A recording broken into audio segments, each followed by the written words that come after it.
Ada sebuah fakta yang menarik di awal tahun 2025 yang kami dapatkan. Ini ada survei indikator politik Indonesia periode 16 sampai 21 Januari 2025 yang menempatkan Profesor Nasaruddin Umar, Menteri Agama RI, di peringkat teratas hasil survei dengan Menteri tingkat kepuasan tertinggi. Prof nomor pertama dengan perolehan 92,8, disusul Mayor Teddy, Ibu Sri Mulyani, Erick Thohir, dan yang selanjutnya ada Abdul Muti, Menteri Pendidikan Dasar dan Menengah. Profesor nomor 1 mengalahkan popularitas Menteri Keuangan yang biasanya di posisi teratas. Memangnya ada gebrakan apa sih? Allahu a'lam, saya juga nggak tahu karena saya juga nggak sadar ya. Ada 5 lembaga survei, semua menempatkan saya sebagai yang nomor pertama di situ ya. Padahal saya kok merasa belum berkeringat ya, juga merasa belum lari. Saya nggak tahu apa, tapi yang jelas bahkan sampai hari ini juga miracle buat saya kan, karena I feel I'm nothing, aku nggak ada apa-apanya. Ya mungkin kalau memang itu ada karena saya berangkat dari sebuah niat yang baik. Karena pertama itu saya menjadi menteri ini kaget aja ya, karena baru saya pulang dari Mesir waktu itu, baru mendarat, bahkan belum ganti baju, tiba-tiba hari Senin waktu itu saya ingat betul, baru sampai di rumah makan buka puasa lah. Pak Nasar, di mana? Saya di rumah, Mas. Diundang Pak Prabowo nanti jam 7. Loh, jam 6.15 saya buka puasa kan. Berarti 45 menit saya harus menembus jarak Kemacetan itu. Jakarta. Nah, saya karena biasanya kalau diundang menteri itu hanya the only one tujuannya itu baca doa. Saya pikir mau baca doa gitu ya. Acaranya di mana? Di Kertanegara. Kertanegara itu saya tahu kan dalamannya tidak terlalu luas ya. Karena dulu saya pernah ngantor di situ juga sama beliau ya. Lalu begitu sampai seperti apa itu, Prof?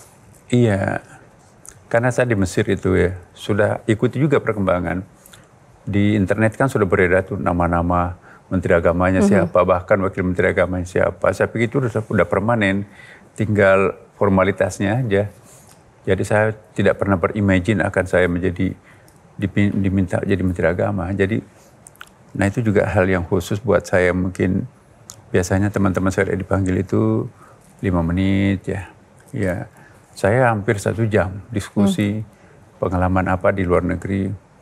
Dan ternyata beliau itu juga nyambung. Saya suka juga geopolitik internasional, terutama dunia Islam ya. Saya baru mengikuti seminar-seminar di luar negeri juga. Terus saya nanya, maaf Pak, saya bisa bantu di mana? Oh, saya minta Anda nanti Menteri Agama.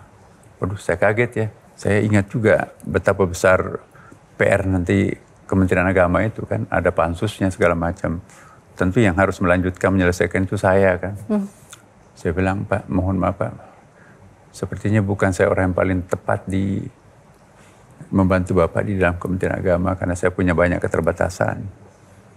Ya, kalau ada orang yang lebih baik dari saya Pak, saya siap di luar struktur pun juga kan Bapak yang bagi saya sangat berjasa dalam hidup saya nih Bapak. Saya di luar tanpa struktur pun juga saya siap mendampingi. Keluarga saya dan teman-teman saya dari another name, tidak ada nama lain. Anda yang disebut sudah. Terus saya tanya, Pak, bagaimana dengan posisi saya sebagai imam besar? Kan saya juga imam besar Masjid Istiqlal. Oh, nggak apa-apa. Saya ingat di ruangan itu ada Pak Dasko juga di sudut ya. Pak Dasko, coba carikan cara bagaimana regulasinya nanti Pak Nasar tetap sebagai imam besar dan juga sebagai Menteri Agama dirangkap. Artinya menjadi Menteri Agama ini menjadi sebuah, maknanya bagi Bapak apa? Suatu beban, tantangan atau bagaimana Pak? Life is the challenge ya. Hidup itu adalah sebuah tantangan ya. Jadi saya suka tantangan. Karena tantangan itu bagi saya itu adalah sebuah batu loncatan untuk naik.